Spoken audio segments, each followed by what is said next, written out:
Alors pour commencer, je voudrais déjà qu'on précise que, parce que bien souvent les troubles sexuels, on pense aux cancers gynécologiques, les cancers de prostate, les cancers du sein, mais ça touche toute personne qui a eu ou qui a un cancer.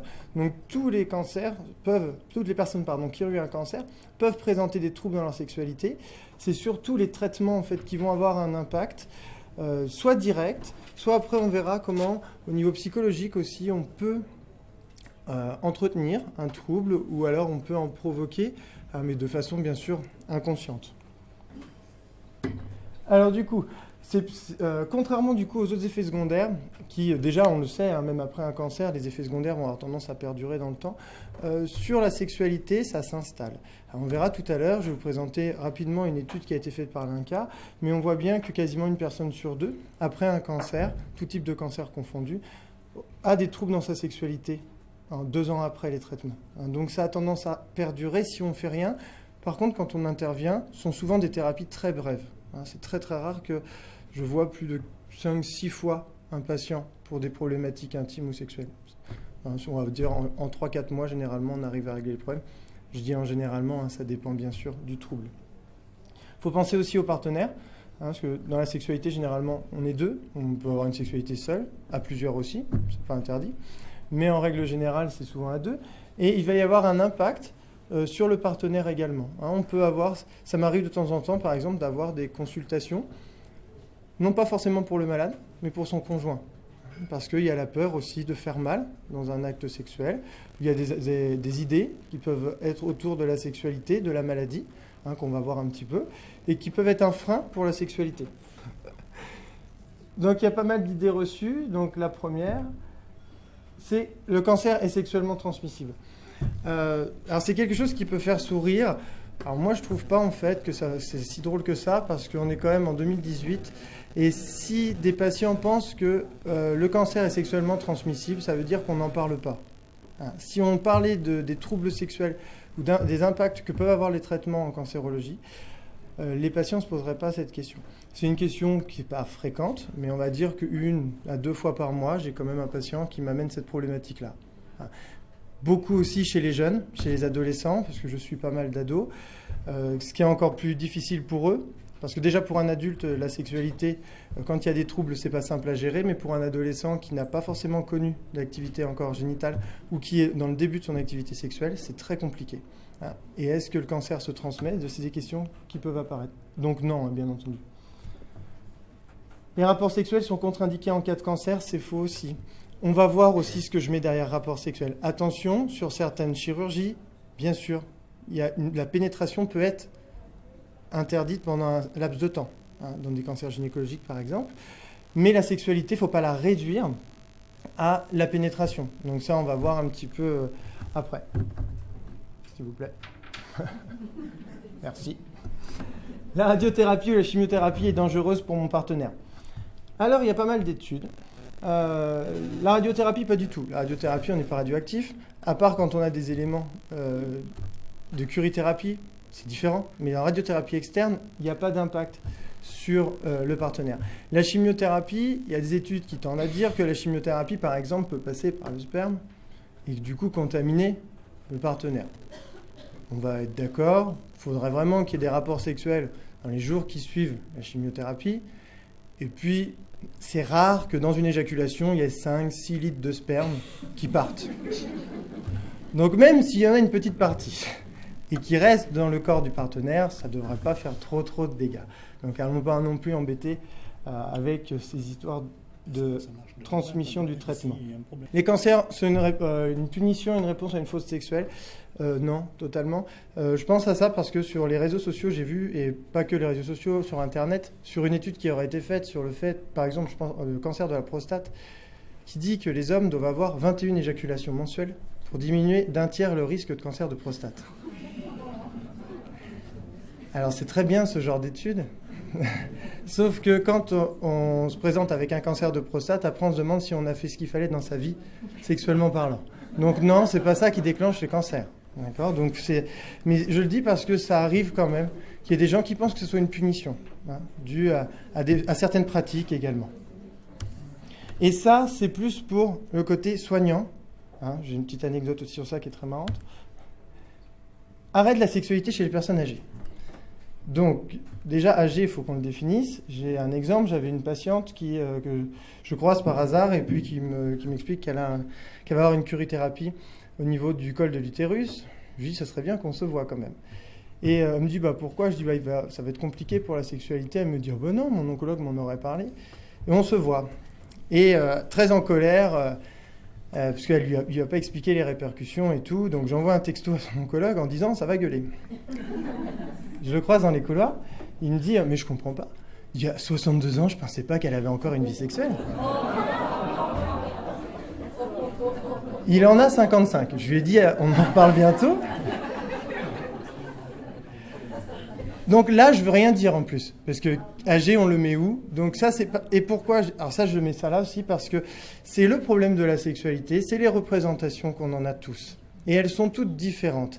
Et le problème, c'est que comme on n'a pas de réelle formation dans tous les métiers quasiment, à part les sexologues, mais je veux dire, il faut une formation complémentaire parce qu'on l'aborde peu. Donc chacun, s'il y a des problèmes sexuels chez nos patients, chacun le traite comment, des fois, avec ses propres représentations. Le pire, c'est ceux qui comparent à la leur. On ne projette pas sa sexualité sur la sexualité de nos patients. C'est terrible. On évite de le faire aussi. La sexualité, c'est ça. Celui il est sympa, je trouve, parce qu'il met en avant un petit peu tout ce qui touche tous les aspects de la sexualité. Beaucoup de patients me disent « on n'a plus de rapport sexuel ». Je dis « ah bon, vous ne vous caressez plus, vous ne vous embrassez plus, vous ne tenez plus la main ?» Et les gens me disent « bah si ». En fait, ils n'ont plus de pénétration. Et on réduit la sexualité à la pénétration. Et c'est ça le problème. Du coup, s'il n'y a plus de pénétration, il n'y a plus de sexualité. Si je demandais, on ne va pas le faire, mais si je devais demander à quel âge vous avez eu votre premier rapport sexuel, systématiquement, tout le monde pensera à la première pénétration. Alors que c'est pas ça. C'est les premières émotions qu'il y a eu, les premiers rapprochements intimes. Généralement, les caresses, on va dire même les préliminaires. Si on ne le fait pas avec tout le monde dans la rue, c'est que ça fait partie de la sexualité. D'accord ? Ça reste de l'ordre de l'intime. Donc, on a des rapports sexuels qui peuvent être très plaisants sans pénétration. Ça, je le rappelle, je pense à tous les hommes qui vont avoir par les traitements, les cancers de prostate, beaucoup, qui vont avoir des difficultés, des dysfonctions érectiles, voire une disparition de la fonction érectile. On peut avoir une sexualité plaisante sans pénétration. D'accord ? Mais ça demande un travail, une acceptation, et puis de changer un peu ses habitudes, mais tout est envisageable. Il faut aussi rappeler, parce que la sexualité, on dit, oui, maintenant on est débridé, tout, c'est pas vrai. On a beaucoup d'accès à la sexualité facile avec la pornographie, mais en fait, dès que c'est un peu sérieux, il n'y a personne qui parle. Donc du coup, la sexualité, on n'en parle pas beaucoup, et quand on a des problèmes, généralement, on en parle très peu. Il y a des études qui ont été faites, par exemple, sur les gens en bonne santé, tout âge confondu sur la sexualité, et on se rend compte qu'il y a quand même beaucoup de troubles. Donc là, je vous en ai mis chez la femme, chez l'homme, en dehors de toute pathologie. Vous voyez, il y a 20% de manque de désir sexuel, 18% d'absence de plaisir, 16% d'incapacité à atteindre l'orgasme, etc. Chez l'homme, c'est pareil, 15% de dysfonction érectile, 16% d'éjaculation prématurée. C'est-à-dire une éjaculation qui ne peut pas être... un rapport sexuel qui ne peut pas être maintenu plus de 2 minutes, normalement. Donc, vous voyez, il y a beaucoup de troubles et pourtant, on en parle peu. On ne sait pas trop à qui en parler. Et en plus, on pense que dans les études, les gens, même si c'est anonyme, à répondre à des questionnaires, des fois, n'osent pas le dire en plus. C'est vraiment très, très difficile. Donc, dans la population saine, on a quand même des troubles dans la sexualité. C'est important de le rappeler, de ne pas croire qu'il n'y a que parce qu'on a une pathologie qu'on va avoir des problèmes dans sa sexualité. Ça touche tout le monde de façon plus ou moins durable. Dans sa vie, de toute façon, notre sexualité, elle évolue. Ça influe beaucoup d'influences. Le travail, la fatigue, l'état psychologique, le stress, tout ce que vous voulez va jouer sur la sexualité. On n'a pas la même sexualité à 20 ans qu'à 40, qu'à 60, qu'à 80 ans. Ça évolue avec nous. Donc la sexualité, elle change et on peut avoir au cours de notre vie des troubles dans cette sexualité. On va parler un petit peu de ce qui nous intéresse aujourd'hui. Donc l'oncosexologie, cette nouvelle spécialité qui s'ouvre. Donc la sexualité, les troubles sexuels liés au cancer. On voit beaucoup de prises en charge assez globales, puis on l'a entendu ce matin, c'est vraiment super intéressant tout ce qui peut être fait en cancérologie, les soins de support, il y a vraiment beaucoup de choses qui sont mises à disposition des malades. La sexualité, ça commence à apparaître quand même. On en voit un peu plus de prise en charge des troubles sexuels, mais ça reste encore juste pour le moment, du moins en France.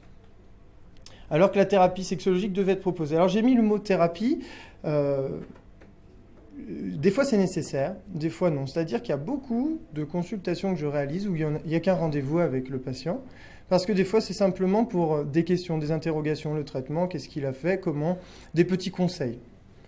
Par exemple, c'est très fréquent la sécheresse vaginale chez une femme, lors de traitements hormonaux, lors de chimiothérapie aussi. Et bien, il y a des lubrifiants qui ne sont pas utilisés pour les rapports sexuels, mais qu'on peut utiliser en dehors pour réhydrater le vagin, qui vont permettre d'éviter ces sécheresses. Des fois, ça suffit, des fois, non. Mais il y a des petites techniques comme ça à utiliser, et ça suffit, quoi. Hein. Le rapport un peu douloureux, on utilise certains lubrifiants, il est plus douloureux, la sexualité reste épanouie. Hop, on ne va pas chercher de problème plus profond.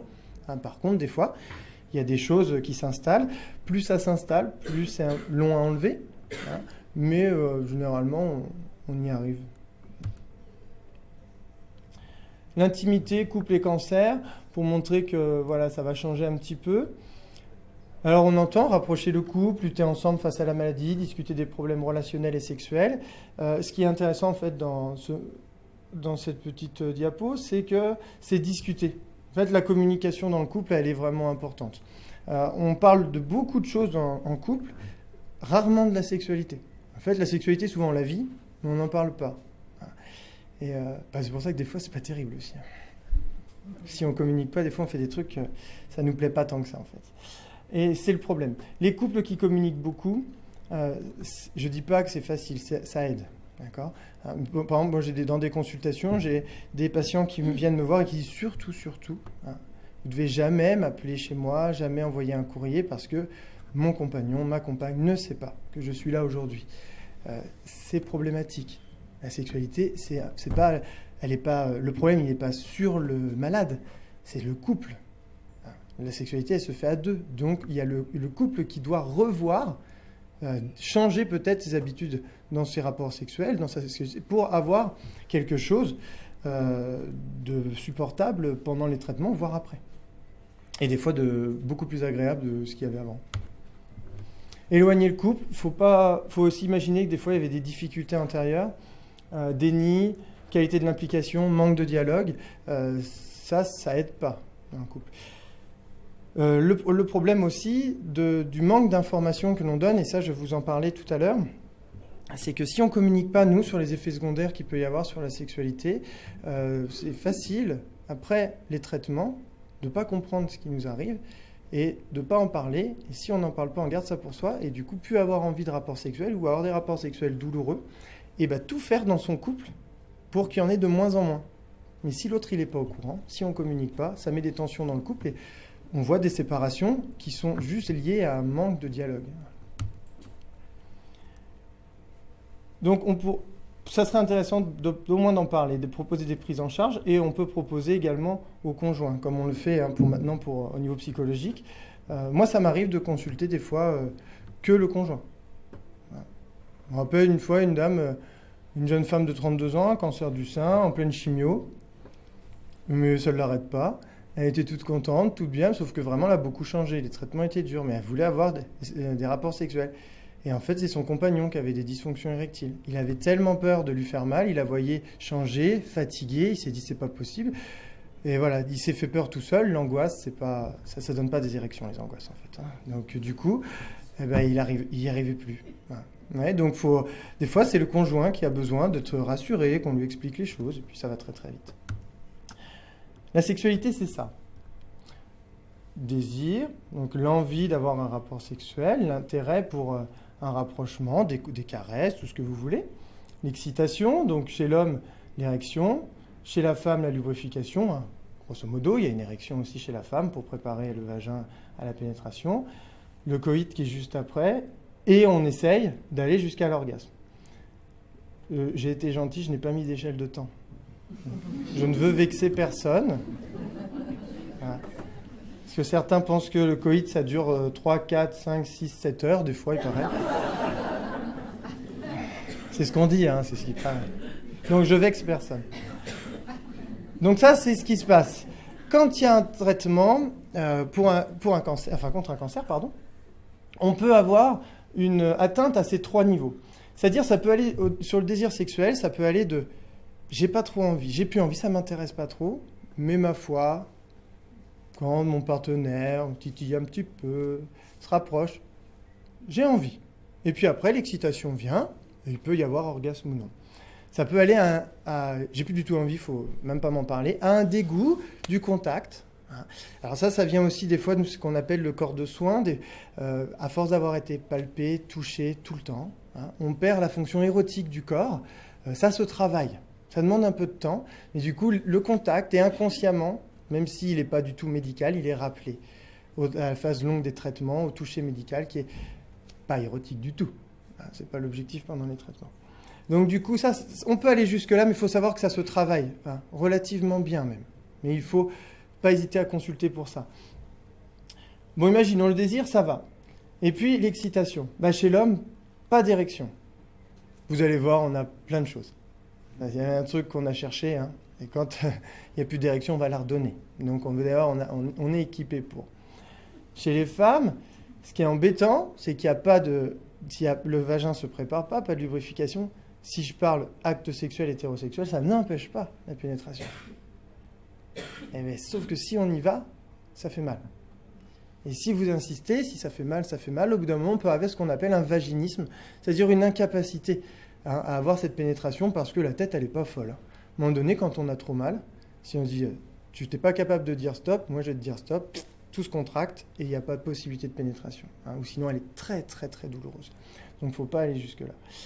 Et puis des fois, ça va bien ça. Et puis le corps, on a perdu aussi en masse musculaire, le corps a changé, les sensations ont changé. On n'arrive pas à retrouver son orgasme. Ça s'apprend aussi. Parce que je conseille toujours, déjà, la masturbation, par exemple, c'est un super outil en sexologie, en sexothérapie, parce que c'est hyper difficile d'attendre de quelqu'un de nous donner du plaisir si soi-même, on ne sait pas s'en donner. Donc, quand on a des troubles, vraiment, du plaisir, ça peut être aussi ça. C'est-à-dire qu'il faut déjà apprendre à s'en donner soi-même pour être capable aussi de s'en redonner à deux. Voilà. Ça peut être des problématiques. Et puis par contre, derrière, vous inquiétez pas, ça, la résolution, tout se calme derrière, ça touche pas, il n'y a pas d'impact. Si on s'intéresse plus particulièrement aux troubles du désir sexuel qui sont très très fréquents, quand il y a un cancer. Là, j'ai réalisé une étude il n'y a pas si longtemps que ça, elle est en cours de publication, enfin elle est en soumission, j'espère que ça va passer, mais réalisation d'une étude de 60% de patients en soins ou en rémission d'un cancer, maximum 2 ans après les traitements. 33 femmes, 27 hommes, c'était un public assez jeune, vous voyez, en majorité entre 31 ans et 60 ans. Donc, ce qui en ressort, par exemple, tout ce qui touche pendant les traitements à l'angoisse de mort, les représentations du cancer, il va y avoir un impact sur la sexualité. Pourquoi ? Parce que l'angoisse et la sexualité, c'est 2 choses bien opposées. C'est vraiment... L'angoisse ne donne pas envie d'aller vers la sexualité. D'accord ? Dans certains cas, mais c'est différent. Mais quand on a une sexualité qu'on a connue épanouie et tout, quand il y a des traumatismes qui arrivent, des peurs, ça inhibe la sexualité, l'envie d'aller vers la sexualité. Donc il y a une inhibition ou des troubles psychosexuels qui peuvent apparaître. Pourquoi psychosexuels ? Parce que des fois, ce sont des troubles qui sont d'origine psychologique et qui ont une répercussion sur la sexualité. Ce n'est pas forcément organique ou lié au traitement directement. Là, dans cette petite étude, du coup, c'était le cas, vous voyez, d'une grande majorité de l'étude qui a présenté des angoisses liées à la maladie. Et ça a engendré chez eux une inhibition du désir sexuel. La fatigue, qui touche énormément de personnes pendant les traitements et qui, des fois, perdure vraiment longtemps après l'arrêt des traitements. Alors, il y a la fatigue physique, mais il y a aussi la fatigue psychologique. La fatigue, ça ne donne pas envie d'avoir un rapport sexuel. Pourquoi ? La sexualité, c'est quand même physique. On n'est pas obligé non plus c'est pas un marathon, mais ça demande quand même des capacités physiques. Si on est fatigué et qu'on n'a plus ces capacités physiques, on ne se torture pas nous-mêmes. La libido, qui est quand même une grande dimension psychique, même s'il y a l'aide des hormones sexuelles bien entendu, mais il y a une grosse dominance psychique, et bien du coup, cette libido, elle diminue, pour ne pas se faire mal non plus, pour ne pas se dire j'ai trop envie, mais je ne peux pas le faire. Donc du coup, elle s'adapte, elle diminue cette libido. La fatigue va inhiber aussi l'imaginaire érotique, les fantasmes. Du coup, ça va diminuer la libido, le désir sexuel. Si on n'a plus d'envie d'avoir des rapports sexuels, il faut essayer de réfléchir la dernière fois qu'on a pensé à de la sexualité, la dernière fois qu'on a eu un fantasme. Généralement, c'est lié. Si on n'a plus d'envie d'avoir un rapport sexuel, on n'a plus de libido. On n'a donc plus de fantasme. On ne pense plus à la sexualité. Ça se travaille aussi. Par exemple, ceux qui aiment lire, les lectures de livres érotiques, ça booste bien la libido. Ça aide, vous voyez, c'est des petits trucs, ça. Se rappeler de ses anciens fantasmes. La masturbation, si on aimait ça, ça aide aussi. En fait, il y a plein de petites choses comme ça que je m'adapte en fonction des patients et en fonction de leur vécu. En fait, c'est ce que je dis souvent. Sexologue, c'est facile d'être sexologue. On a 3-4 connaissances, et puis après, on guide. Voilà. On ne fait pas des miracles, on aide. Donc, du coup, on donne des petites billes à chaque personne, elle teste, on vient me voir, ça a marché, ça n'a pas marché, boum, on jette, on réessaye autre chose, et ainsi de suite. C'est comme ça que je travaille, comme ça, on arrive à trouver pour chacun ce qui fonctionne. C'est vrai que les lectures, ça fonctionne pas mal. Il y a un bon retour chez les femmes, plus. Chez les hommes, un peu moins. Les hommes, ils sont plus... Souvent, c'est pas le cas tout le temps, mais la pornographie. Après, la pornographie, bon, ça aide pas forcément, ça aidera pas l'imaginaire érotique. Parce que ça fige une image, donc le cerveau, il a rien à faire. C'est feignant, en fait. Quand on est feignant quand on regarde des pornos. C'est qu'on veut pas s'embêter à se triturer l'esprit, à construire notre scénario, etc. Donc, du coup, il y a l'image, ça nous excite, c'est parti. Mais du coup, si cette image n'est pas présente, il n'y a pas d'excitation. Donc, il faut travailler l'imaginaire. C'est comme quand vous lisez un bouquin et que vous allez voir le film au cinéma, souvent vous êtes déçu du film. Parce que votre tête, elle a construit les personnages. Donc si vous lisez quelque chose de romantique, d'érotique, eh bien du coup, la tête, elle va travailler. Et elle va construire ces images. Ça va renourrir un imaginaire érotique. Moi, ce que je dis souvent sur la libido, c'est comme... Alors bon, là, maintenant, je ne vais pas parler de cheminée parce qu'on n'est plus l'hiver, mais comme le barbecue. Si vous voulez des flammes, il faut qu'il y ait de la braise. Donc pour avoir de la braise, il faut mettre un petit peu de bois de temps en temps. Là, c'est ça. C'est si vous voulez avoir une bonne libido qui peut exploser de temps en temps, il faut l'entretenir régulièrement. Voilà. C'est comme si vous êtes alité toute une semaine, ou imaginons, vous restez un mois allongé, vous ne bougez pas, et qu'un jour j'arrive et je vous emmène, allez, on fait un marathon. Je vous aurais pas envie, puis ça va être compliqué. C'est pareil pour la sexualité. Si la tête n'est pas régulièrement, n'a pas envie, c'est difficile de la booster du jour au lendemain. C'est vraiment un symptôme fréquent. 99%, c'est surtout en cours de chimiothérapie, mais on le sait. C'est vraiment un des gros symptômes en cancérologie, une des grosses plaintes des malades. La capacité de séduction et l'image corporelle qui est très importante dans la sexualité. Comment imaginer plaire à quelqu'un si on ne se plaît plus soi-même ? Le corps change trop vite. C'est un bouleversement. Les traitements, c'est très rapide. Donc du coup, si le corps change rapidement, il va y avoir des impacts négatifs sur soi. Moi, je rencontre beaucoup de patients qui sont célibataires et du coup, qui me disent « Ah ben, c'est pas possible ça. Personne ne va vouloir de ça. » J'ai dit « C'est vous qui pensez ça. Mais laissez la chance aux gens de venir. » Parce que le problème, souvent, c'est on s'enferme nous-mêmes. On se met des barrières. Comme ça, on laisse les autres à distance. Et on se dit que c'est impossible. Mais il faut tenter. Et le physique, oui, ça joue, c'est sûr. Mais c'est vous qui vous jugez parce que vous vous rappelez de ce que vous étiez avant. Mais on change tous. Avec l'âge, c'est pareil. C'est vrai qu'il y en a qui ne supportent pas vieillir aussi. Qui disent, voilà, ils se rappellent comment ils étaient avant. Et tout ça, ça demande une appropriation. C'est compliqué. Ça demande du travail. Là, par exemple, dans l'étude que j'ai faite, il y avait quand même 87% quasiment des sujets qui présentent cette atteinte de l'image corporelle et du coup qui ont des répercussions sur la sexualité. Je vous ai mis quelques exemples que on peut entendre dans les consultations. Sans un sein, je ne vois pas comment je peux être séduisante. Comment voulez-vous qu'un homme ait envie de moi ? J'ai perdu 12 kilos, je ne ressemble plus à rien. Ça, c'est des choses que j'entends régulièrement, qui sont difficiles, qui sont de vraies souffrances. Ah oui, non, là, c'est un peu plus élevé, comme tout à l'heure, c'est le même pourcentage, 87% du coup des patients qui nous ramènent cette difficulté.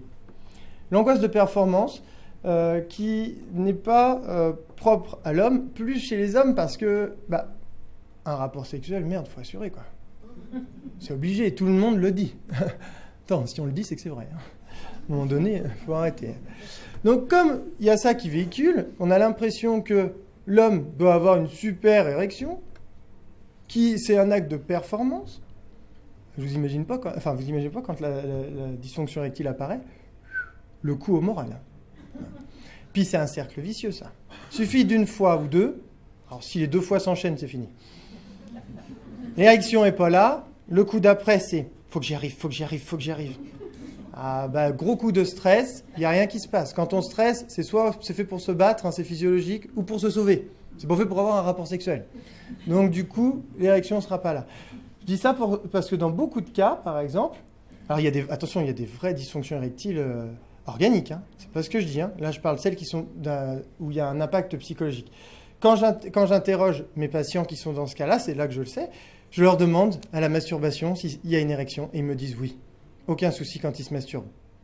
Donc, c'est que c'est vraiment d'ordre psychologique. Sinon, il n'y aurait pas d'érection lors de la masturbation et il n'y aurait plus d'érection non plus naturelle ou très faible, qui ne permettrait pas un rapport sexuel. Donc, c'est celle-là. Et la femme, c'est pareil. Pareil pour la femme qui se dit « Attends, mon devoir conjugal, quoi.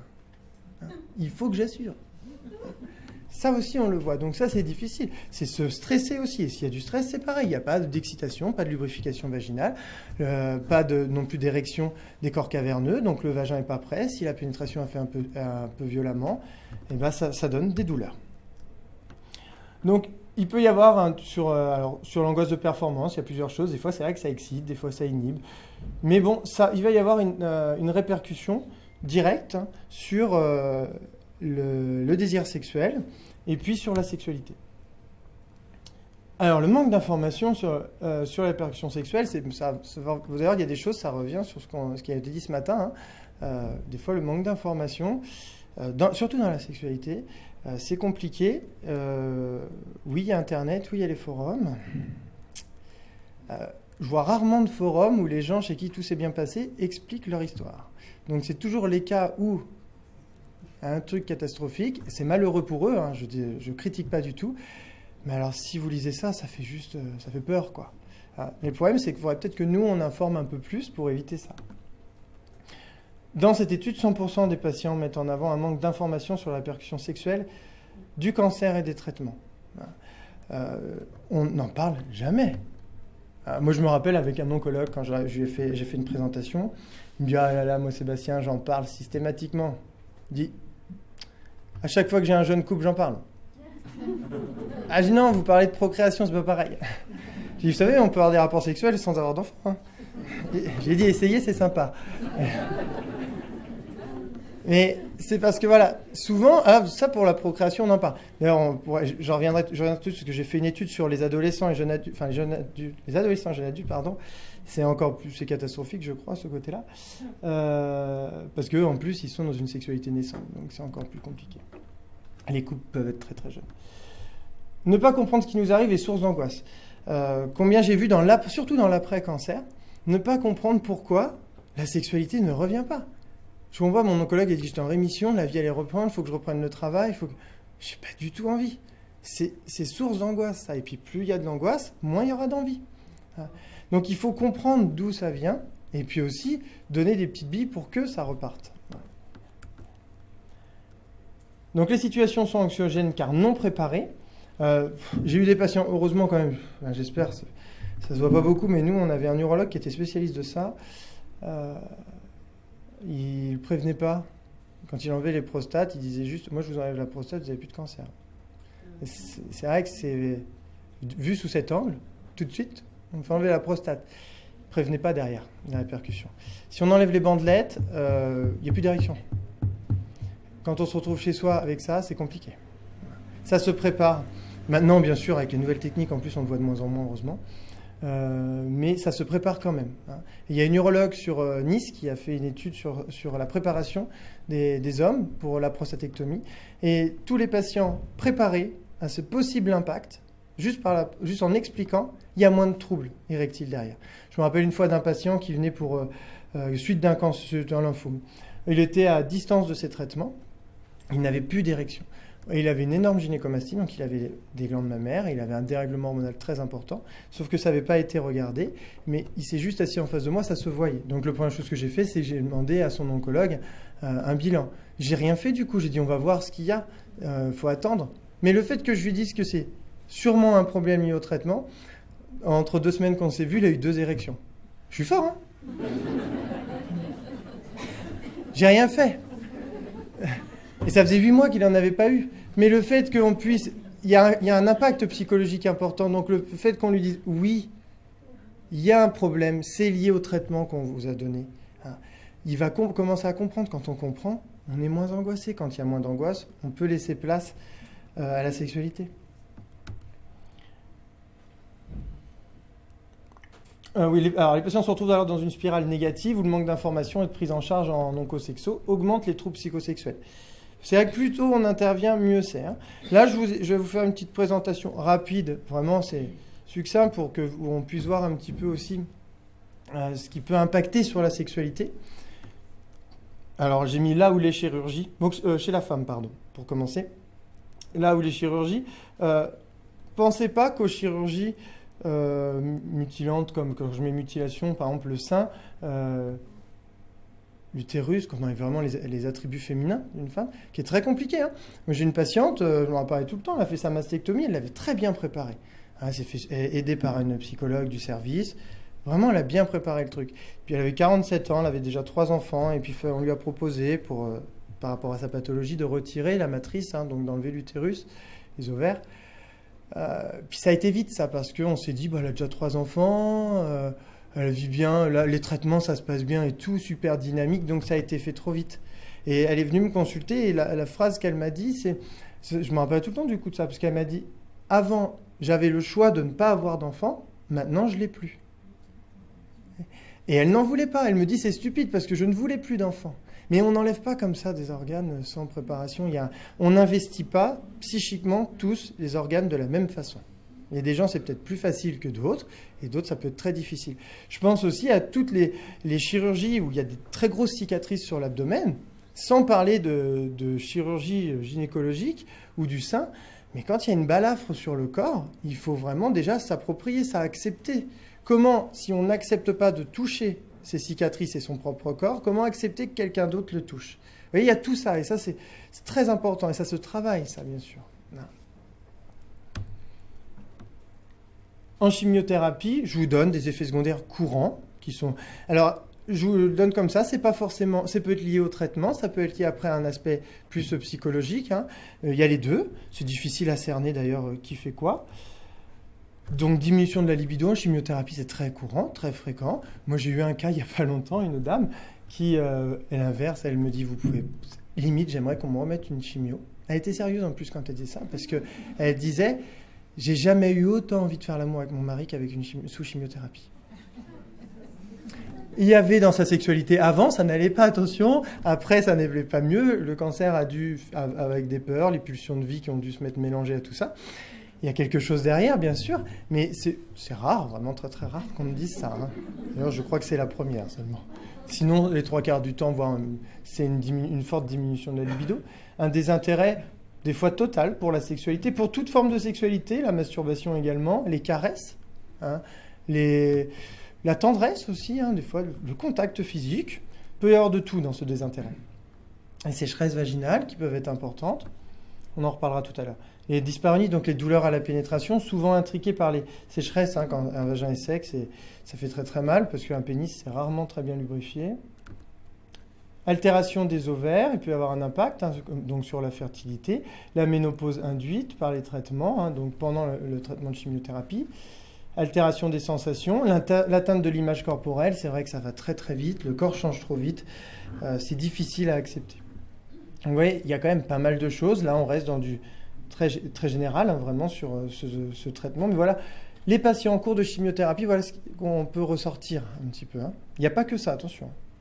Puis, on n'est pas obligé. Hein. Hein, faut pas se dire non plus, ah ouais, j'aurais tout ça. Ouais, c'est pas... Heureusement, pas obligatoire. L'effet de la radiothérapie externe, si elle est pelvienne. Diminution de la libido, sécheresse vaginale, saignements vaginaux, ça c'est bien de prévenir aussi, c'est toujours bizarre d'avoir des saignements. Les douleurs à la pénétration, l'infertilité, l'altération de la production d'hormones sexuelles, c'est possible, l'altération des sensations, un raccourcissement du vagin, le vagin peut changer suite à la radiothérapie, ce qui va donner des douleurs derrière, hein, il y a beaucoup de choses. En radiothérapie externe, on parle très peu des intromissions vaginales, moi je pense qu'il faudrait le faire. On n'en parle par contre qu'en cas de curithérapie. Là, normalement, c'est très bien préparé chez la femme, mais je trouve qu'en radiothérapie externe, on devrait le faire. Quand c'est pelvienne, on devrait le faire.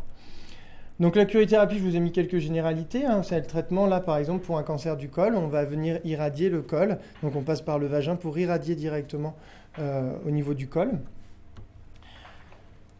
On peut avoir des parois du vagin qui vont avoir tendance à se coller en cicatrisant. On le voit. Après, le problème, c'est que c'est chirurgical, la réparation. Donc, il y a des petits conseils à donner. Normalement, c'est tout le temps donné dans les centres de curithérapie. Des irrigations vaginales pendant 15 jours. Donc, les produits sont donnés, tout, pour bien désinfecter le vagin parce que, quand il cicatrise. Et puis, des intromissions vaginales, des dilatations, si vous voulez. Alors, il y a le truc super glamour en bas à droite. Qui est en pharmacie, qui est donné maintenant. Enfin, nous, par chez nous, je sais que le centre de curithérapie le donne à toutes les femmes quand elles viennent à leur séance. Un sextoy, ça peut être sympa si on en a un, si on aime ça. Attention à la taille. Attention quand même, allez pas vous faire mal.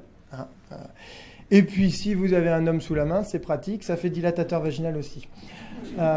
Par contre, 3 fois par semaine. Les prescriptions, on rigole pas. Moi, je dis 1 an parce que c'est par rapport à cette étude qu'a fait cette urologue sur Nice aussi. Elle a fait une étude où elle préconise 1 an. Dans les centres, je sais qu'ils préconisent 6 mois. Bon, après, on peut pousser un peu. Moi, je dis toujours, si on peut prendre du plaisir, tant qu'à faire, il faut y aller. C'est vrai. Il y a des femmes qui n'aiment pas ça, donc elles le font pour éviter que le vagin se colle. Mais si vraiment on prend du plaisir, il ne faut pas culpabiliser de prendre du plaisir. Jamais. L'hormonothérapie, diminution de la libido, rétrécissement du vagin, bouffée de chaleur, perte de souplesse au niveau du vagin, sécheresse vaginale, dyspareunie. Donc en plus, ça c'est un traitement très court, 5, 10 ans, ça va. Donc faut éviter que ça s'installe. Faut pas se dire je vais attendre après, parce que ça va être long quand même. Donc on peut intervenir, il y a beaucoup de choses. Même en homéopathie, il y a vraiment des trucs intéressants qui peuvent fonctionner sur les sécheresses vaginales, sur la libido. Après, on a des crèmes, on a vraiment des solutions. Donc je vous en parlerai, de toute façon, ça un peu. Des choses qui fonctionnent relativement bien. Et puis, sans aller jusqu'aux médicaments. Des fois, on est obligé d'aller jusqu'aux médicaments, bien sûr. Parce que moi, je ne suis pas médecin, mais en aucun cas, j'enlève le côté organique, côté médical. Je travaille beaucoup avec les oncologues, avec des gynécologues, avec des urologues. Quand on a besoin, bien sûr. Je ne fais pas tout dans mon coin, tout est dans la tête. C'est stupide de dire ça. C'est très dangereux même. On passe à l'homme. La chirurgie, donc la prostate, qui est sous la vessie, souvent on enlève les vésicules séminales qui sont au-dessus, donc le réservoir du sperme et le liquide séminal qui est fabriqué par la prostate. 85% du sperme est composé de ce liquide. Donc c'est vrai que quand on retire la prostate et les vésicules séminales, on a des orgasmes secs. On peut avoir du plaisir, mais plus d'éjaculation. Et c'est important de rappeler à l'homme qu'il peut avoir du plaisir. Il peut avoir des orgasmes, même s'il n'y a pas d'érection aussi. Et ça, c'est important de leur expliquer.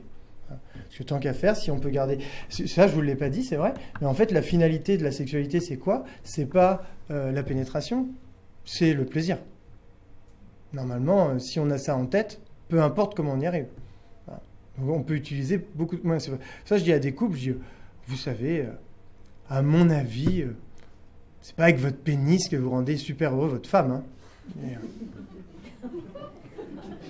il y a d'autres choses plus sympas. Alors, si la partenaire est là, la femme est là, et puis qu'elle dit, bah oui, ça m'aide. Et comme ça, on trouve autre chose. Parce que des fois, il y en a, ils sont bornés. Ils pensent que c'est... Avec leurs trucs, ils font des miracles. Donc, la dysfonction érectile. Je dis ça, mais c'est une souffrance, par contre, quand il y a des dysfonctions érectiles. Qu'on ait des rapports sexuels heureux, épanouis, avec ou sans pénétration, le fait de perdre ses érections, c'est une souffrance. Attention, une vraie souffrance. Je ne rigole pas de ça, par contre. Une infertilité, une perte d'éjaculation ou très peu d'éjaculat, très très peu.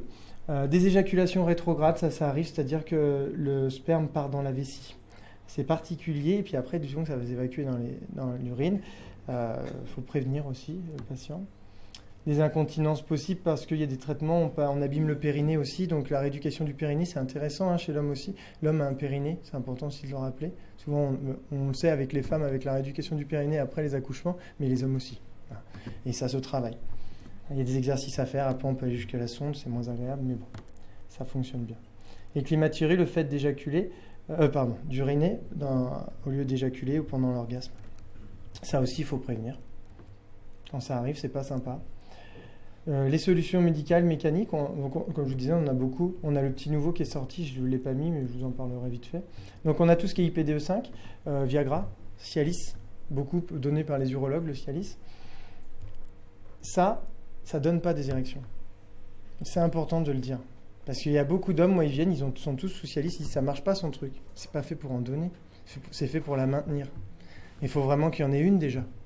Sinon ça fonctionne pas. C'est bien, ça permet d'oxygéner les corps caverneux, c'est important parce qu'il ne faut pas que les corps caverneux soient en manque de sang et d'oxygène, bien sûr. Mais en soi, ça ne donne pas d'érection. Ça permet de la maintenir. Par contre, les injections intracaverneuses donnent des érections. Hein, je vais vous dire dans quel cas. Et il y a aussi maintenant le Vitarose qui est sorti, le gel intra-urétral, pardon. Donc on met dans l'urètre. Bon, maintenant, je vous ai mis une photo avec piqûre. Maintenant, il y a le petit stylet, on voit moins la seringue hein, pour se piquer. C'est pas douloureux. Après, j'avoue que les premières fois, ça doit pas être sympa. Être comme ça, tout seul. Bon, généralement, c'est l'urologue qui fait la première, mais bon. Après, chez soi, c'est pas facile. Après, c'est pas douloureux, hein, sauf si l'érection dure trop longtemps. C'est embêtant parce que des fois, il y a des problèmes, on le verra sur le priapisme, qui sont possibles. Par contre, il faut retenir que dans ces trois situations-là, il faut absolument qu'il y ait une conservation des bandelettes. Il faut qu'il y ait la commande nerveuse et vasculaire, au moins d'un côté, pour qu'il y ait possibilité que ça fonctionne. Si on a tout coupé, ça ne fonctionnera jamais, ça. D'accord ? Donc après, on a des solutions mécaniques. On a le vacuum, la pompe à vide, qui, oui, c'est pas glamour. Je suis d'accord. C'est un appareil. Après, aussi, dans le couple, si l'érection est super importante, à voir comment on peut aussi le mettre dans les préliminaires. Hein. Ça ne prend pas trop de temps, ça fonctionne bien. Moi, j'ai beaucoup de patients qui s'en servent, ils sont contents. On en trouve en pharmacie, c'est cher. On a dans un sex shop, c'est moins cher. Je suis désolé, je suis obligé de le dire. C'est plus fort que moi. Et ça fonctionne tout aussi bien. Donc voilà, avec un anneau qui permet de garder l'érection, on conseille de ne pas le garder plus d'une demi-heure. Je suis désolé. Mais bon, je trouve que ça coûte cher la sexualité. Donc, et surtout quand on ne l'a pas demandé d'avoir une prostatectomie, si on peut derrière régler ses problèmes à faible coût. Et puis sinon, ça c'est rare. Moi j'ai dû faire la demande pour un patient, je crois, en 5 ans, de faire mettre une prothèse. Vous voyez, donc là, c'est définitif. On remplace les corps caverneux. C'est définitif parce qu'on remplace les corps caverneux. Donc après, il n'y a plus de retour en arrière possible. Il y a plusieurs prothèses. Celle-ci, ça semble être la mieux, c'est-à-dire l'intégrale. Parce qu'on peut garder les semi-rigides. Mais alors, c'est-à-dire qu'on a tout le temps une érection. C'est très agréable quand même. Il y a un petit ballonnet d'eau, de liquide qu'on met dans le bassin. Dans le scrotum, on va mettre une petite pompe. Oui, c'est pas glamour, il faut appuyer, ça fait passer l'eau, ça gonfle. Mais si vraiment l'érection est importante, que l'homme en a besoin, c'est envisageable. Mais je vous dis, moi, c'est vraiment très très rare. Je crois qu'il n'y a qu'un homme, j'ai même pas vérifié s'il était jusqu'au bout, parce que je lui ai donné le contact du chirurgien qui faisait ça, donc c'était à lui de faire la démarche. Je ne sais pas s'il a été jusqu'au bout, mais ça m'est arrivé qu'une seule fois. L'orchidectomie, quand on enlève un testicule, alors ça, c'est marrant, parce que j'ai des jeunes patients, souvent ils me disent « Oh, je m'emballe et... » Ça tombe bien, c'est de ça dont on parle. Donc il y en a qui ça les dérange pas, mais il y en a c'est très compliqué. Et ça me rappelle sur un sein, j'avais une fois un médecin. Il était un peu lourdin lui. Il était gentil, mais il avait des bottes. Il me dit à une patiente qui croyait lui faire, je sais pas ce qu'il croyait, mais c'était très très dur sa mastectomie, mais c'est vrai qu'elle avait une toute petite poitrine. De l'extérieur, ça se voyait pas. Et il lui a dit comme ça un jour, bon, vous allez arrêter avec ça. Hein. Vos seins, on les voit pas de toute façon. Il me l'a pas aidé. Alors moi, quand on en a parlé, j'ai dit, et si je vous enlève une couille, on le voit pas quand même. Et on verra comment vous allez le vivre. Testicule, vous allez dire, il y a peu de personnes qui vont le voir de l'extérieur. Mais même si on sait qu'on a ce manque, ça peut être aussi mal vécu que la femme quand on lui enlève son sein, hein. Donc ça touche à la virilité. Donc s'il y a besoin, on fait mettre une prothèse. C'est à la demande du patient. Il faut penser qu'il y a beaucoup de facteurs psychologiques. Atteinte de la virilité. Je suis plus un homme. Alors ça aussi, tous les médecins qui prescrivent, ça m'énerve quand ils font des courriers et que je lis impuissance. Ce mot me gonfle. Impuissance, c'est lourd comme mot. Ça veut dire qu'on remet en question l'état d'homme. Non, il a une dysfonction érectile. À un moment donné, pourtant les médecins aiment bien les mots. Ils aiment mettre des impuissances. Non, c'est dysfonction érectile le terme. Donc c'est une dysfonction érectile. On garde, et il y a plein d'hommes, ils se disent ça, je suis impuissant. C'est lourd, c'est dur. Donc non, c'est pas vrai. Il y a un problème sur la fonction érectile. Et alors, peur de voir ses préférences sur l'apparence sexuelle changer, ça arrive de temps en temps. Il y a un traitement qui aide pas, c'est l'hormonothérapie. On va le voir tout à l'heure. Ça aide vraiment pas pour ça. Donc la chimiothérapie chez l'homme, c'est possible d'avoir une diminution de la libido, une atteinte de l'image corporelle, des dysfonctions érectiles, des douleurs à l'éjaculation. Une diminution de la sécrétion de testostérone, ça peut arriver. Infertilité, transitoire ou permanente, et une altération des sensations aussi. Hein. On a des neuropathies, comme on peut avoir les sensations, le goût de ferraille dans la bouche, on peut avoir des sensations qui changent. De temps en temps, ça arrive des patients qui ont des éjaculations douloureuses. Bon, après, on cherche, hein, parce que ça peut cacher plein de choses. Mais ça peut être simplement lié aux répercussions du traitement. Ça disparaît une fois que la chimiothérapie est terminée. Sur la radiothérapie, je fais pas gaffe là, non ? Il faut que je me dépêche, pardon. Sur la radiothérapie, dysfonction érectile, douleur éjaculatoire, orgasme sec, altération des sensations, altération de la production d'hormones, incontinence. Et toujours les choses, curithérapie, c'est moins sympa aussi, comme chez la femme, on passe à travers le périnée. Donc là, on peut avoir... oui, c'est pas sympa.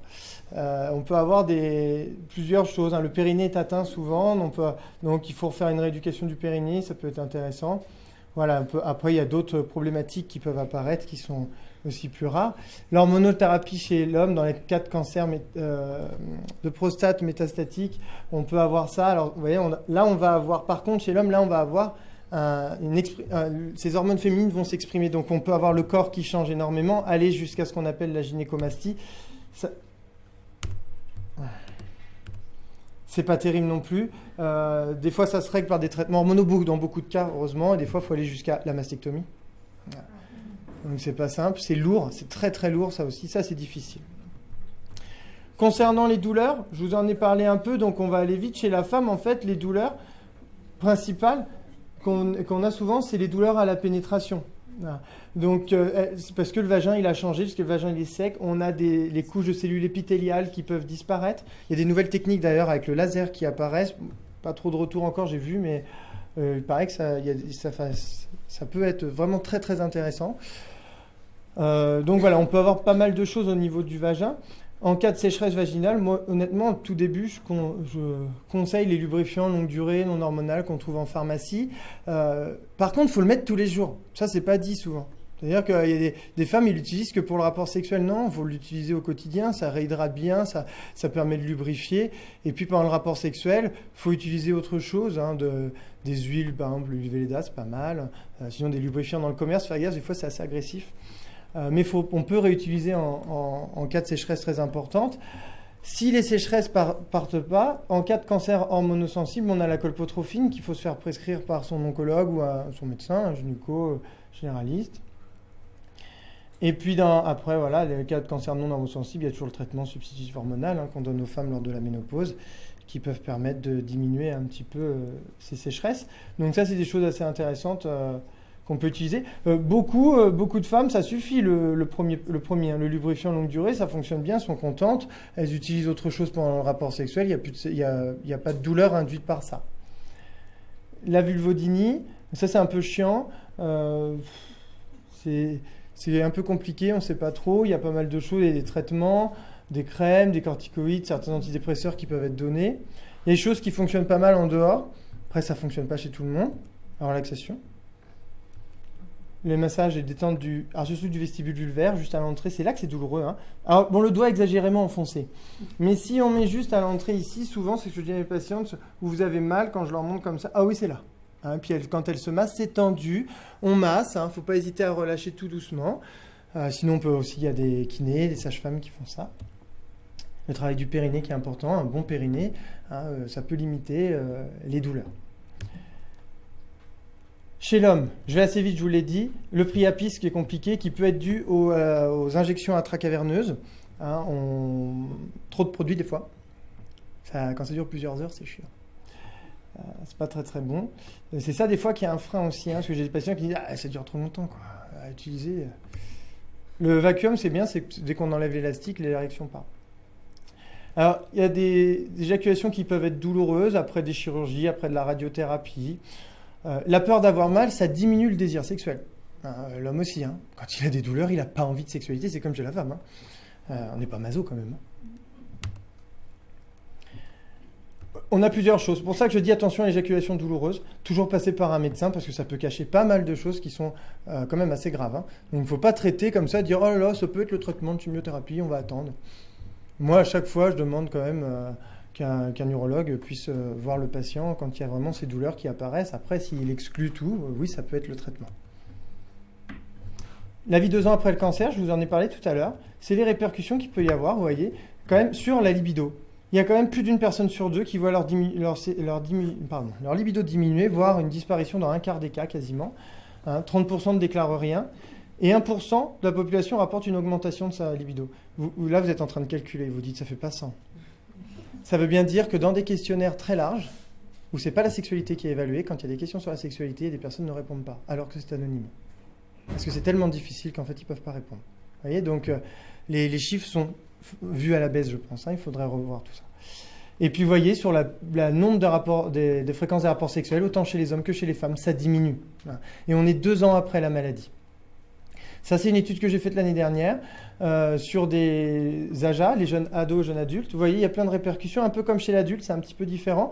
Mais l'atteinte de l'image corporelle, 100%, diminution de la capacité de séduction, 100%, la diminution du désir sexuel dans 80% des cas, c'est énorme. Les dyspareunies, il y a 65%, mais en fait, elles sont souvent liées à vraiment une peur d'avoir mal, et puis c'est le début de leur sexualité, donc déjà ils s'y prennent mal. Il y en a, donc c'est pas facile avec la maladie. C'est pas lié forcément que au traitement. Un dysfonction érectile dans 30% des cas, c'est parce que c'est souvent lié à une angoisse de performance. Je me rappelle d'un jeune que je suis qui, quand sa copine vient dans sa chambre, il s'habille. Il est toujours torse nu dans sa chambre, et quand il sait que sa copine elle vient, il met un pull, machin, il veut pas qu'il la voie squelettique. Il veut pas ça. Ça, c'est pour la sexualité, forcément, ça y joue. Les masturbations compulsives que l'on peut voir, et le manque d'information, vous voyez, c'est encore 100% des cas. C'est-à-dire que même chez les jeunes, même si je dis pas que chez l'adulte, déjà c'est pas normal, mais chez les jeunes, on parle que de la préservation de la fertilité. On peut parler de la sexualité quand même. Au moins on en parle, si le patient veut pas, il sait qu'il peut venir nous voir, on a ouvert une porte, c'est bon, ça suffit. D'accord ? Et puis pour terminer, j'aime bien cette petite phrase, cette citation, hein, c'est le sens que rêvait pour un homme ou une femme le fait de désirer, d'être désiré et de se voir désirable dans le regard de l'autre, d'aimer, d'être aimé, de partager son intimité, d'accueillir et d'être accueilli, qui entraîne un réel sentiment de satisfaction érotique, affective et sexuelle, qui donne toute sa signification à l'intimité sexuelle. Donc la sexualité, c'est très très large, réduisez pas du tout à la pénétration. Je vous laisse mes coordonnées. Moi, il n'y a pas de souci si vous avez des questions, il faut me contacter. Et puis, j'ai un livre qui va sortir fin septembre sur cancer et sexualité qui est pour tous. C'est pas des revues de littérature, c'est vraiment du pratique avec plein de cas concrets et plein de conseils. Je vous remercie.